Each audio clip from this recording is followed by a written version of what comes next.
Em nome do Pai, e do Filho, e do Espírito Santo. Amém. Evangelho de Jesus Cristo segundo São Mateus. Glória a vós, Senhor. Naquele tempo, Jesus foi à região de Cesareia de Filipe e ali perguntou a seus discípulos: quem dizem os homens ser o Filho do Homem? Eles responderam: alguns dizem que é João Batista, outro que é Elias, outros ainda que é Jeremias ou algum dos profetas. Então Jesus lhes perguntou: e vós, quem dizeis que eu sou? Simão Pedro respondeu: tu és o Messias, o Filho do Deus vivo. Respondendo Jesus lhes disse: feliz és tu, Simão, filho de Jonas, que não foi um ser humano que te revelou isso, mas o meu Pai que está nos céus. Por isso eu te digo que tu és Pedro, e sobre esta pedra construirei a minha igreja, e o poder do inferno nunca poderá vencê-la. Eu te darei as chaves do reino dos céus. Tudo que tu ligares na terra será desligado nos céus, e tudo que tu desligares na terra será desligado nos céus. Jesus então ordenou aos discípulos que não dissessem a ninguém que ele era o Messias. Jesus começou a mostrar aos seus discípulos que devia ir a Jerusalém e sofrer muito da parte dos anciãos, dos sumos sacerdotes e dos mestres da lei, e que devia ser morto e ressuscitar no terceiro dia. Então Pedro tomou Jesus à parte e começou a repreendê-lo, dizendo: Deus não permita tal coisa, Senhor, que isto nunca te aconteça. Jesus, porém, voltou-se para Pedro e disse: vai para longe, Satanás. Tu és para mim uma pedra de tropeço, porque não pensas as coisas de Deus, mas sim as coisas dos homens. Palavra da salvação. Glória a vós, Senhor.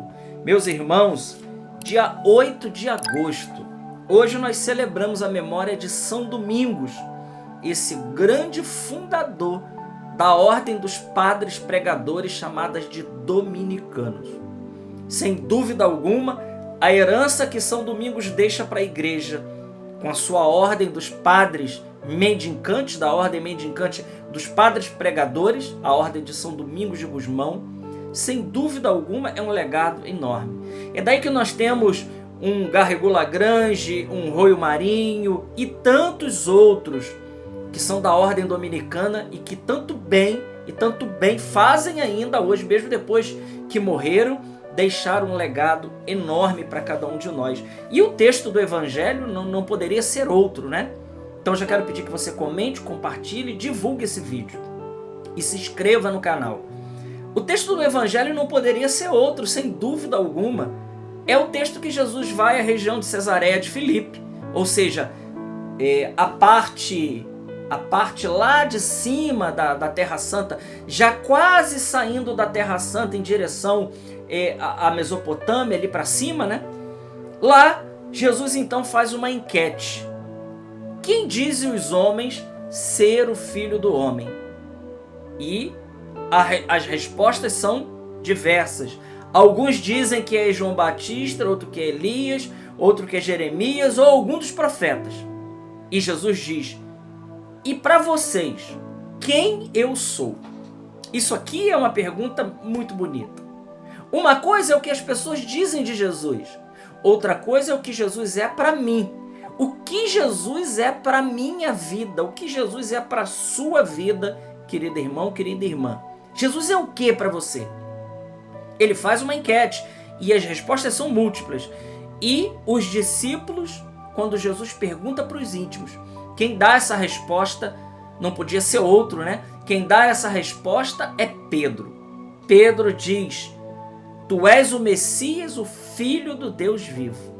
E aí, com essa resposta de Pedro, Jesus então, ele alicerça a sua igreja na figura de Pedro. Feliz és tu, Simão, filho de Jonas, que não foi um ser humano que te revelou isso, mas o meu Pai que está nos céus.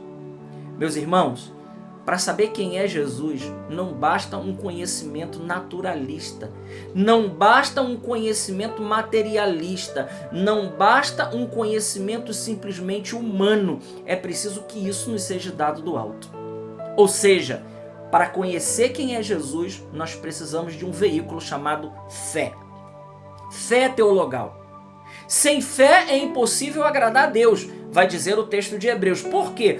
Porque sem fé nós não conseguimos mergulhar na profundidade de quem é Jesus. É pela fé. Isso não é dom nosso, não é algo merecido, não é algo que a gente alcança com as nossas mãos. Não. O dom da fé, o maravilhoso dom da fé, nos é dado do alto. Foi isso que Jesus disse para Pedro. E Jesus aqui diz algo maravilhoso. Por isso eu te digo que você é Pedro, e sobre esta pedra eu vou construir a minha igreja. Jesus quis fundar uma igreja e ele o fez. Está aqui a passagem bíblica que prova isso. Que prova que a Igreja Católica não é uma invenção humana, não foi fundada por Constantino, como se aprende na faculdade.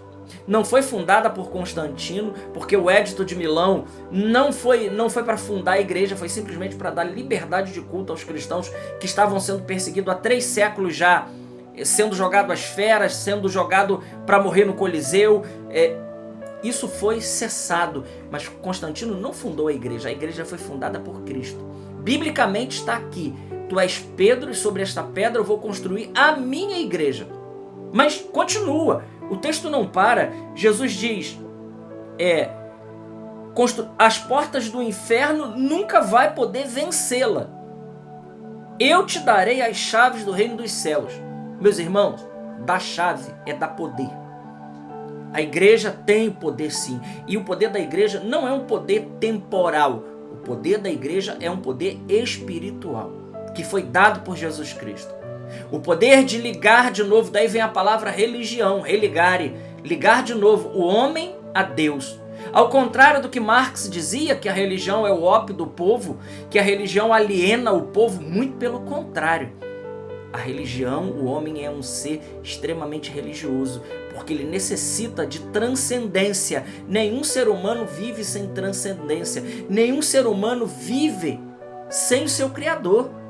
Então Jesus aqui, ele quis a igreja sim. Ele fundou a igreja, está alicerçado aqui. Ele deu poder, dar as chaves é dar poder.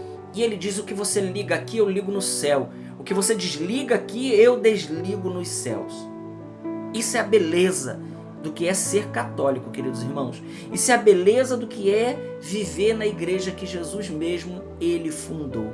Então, Jesus ordena aos discípulos que não contem nada a ninguém. E no finalzinho do evangelho, há um relato muito interessante de como às vezes nós podemos nos deixar conduzir, ora pelo espírito do mundo, ou ora conduzido pela sugestão do inimigo. Nós sabemos que existem 3 espíritos que podem nos mover: o espírito humano, o Espírito Santo e o espírito maligno. São esses 3 espíritos que nós precisamos o tempo todo discernir para saber qual é que está nos movendo. Veja, Pedro, cheio do Espírito Santo, diz quem é Jesus, e Jesus funda a igreja na sua pessoa. E logo em seguida, Pedro, tomado de um pensamento carnal, de um pensamento humano, ele escuta de Jesus, Jesus chama ele: vai para longe de mim, Satanás, porque você não pensa como Deus, mas você pensa como os homens. E aqui eu gostaria de focar nisso, aproveitar essa oportunidade que o Evangelho nos dá. Por quê? Porque o nosso pensamento, ele precisa estar conectado com Deus. São Paulo diz a Filipenses, que o vosso pensamento, o vosso querer, seja o querer de Cristo. Que o vosso pensamento, a vossa vontade, o vosso querer, seja o pensamento, seja a vontade e seja o querer de Jesus. Esse precisa ser o nosso pensamento. Nós precisamos estar conectados com Ele. Nós precisamos estar focados em Jesus para que a gente tenha os pensamentos e sejamos conduzidos por Jesus Cristo. Meus irmãos, esse evangelho é um evangelho muito profundo, porque nós precisamos, diante desse evangelho de hoje, nós precisamos também dar uma resposta. Assim como São Domingos deu a resposta no seu tempo, ele que pela força do rosário, e vale a pena aqui a gente dizer, São Domingos é aquele que Nossa Senhora dá o rosário para ele, e como a igreja na época de São Domingos ela estava passando pela heresia, uma das suas piores heresias, junto com o arianismo do século IV, a heresia dos cátaros albingenses, que foi devastando a igreja, e Nossa Senhora entrega o rosário para São Domingos e diz: com essa arma você destruirá as heresias.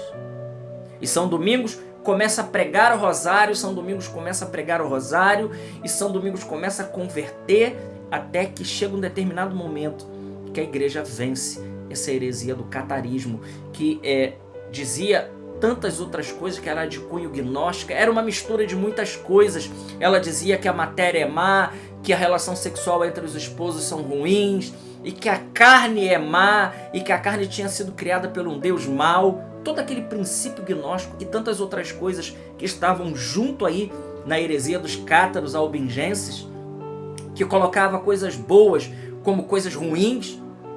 Isso foi vencido pelo poder da oração, pelo poder da força da palavra de Deus, mas acima de tudo, cumprindo uma promessa que Jesus tinha feito à sua igreja: as portas do inferno não poderão vencer a igreja de Cristo. Que coisa maravilhosa!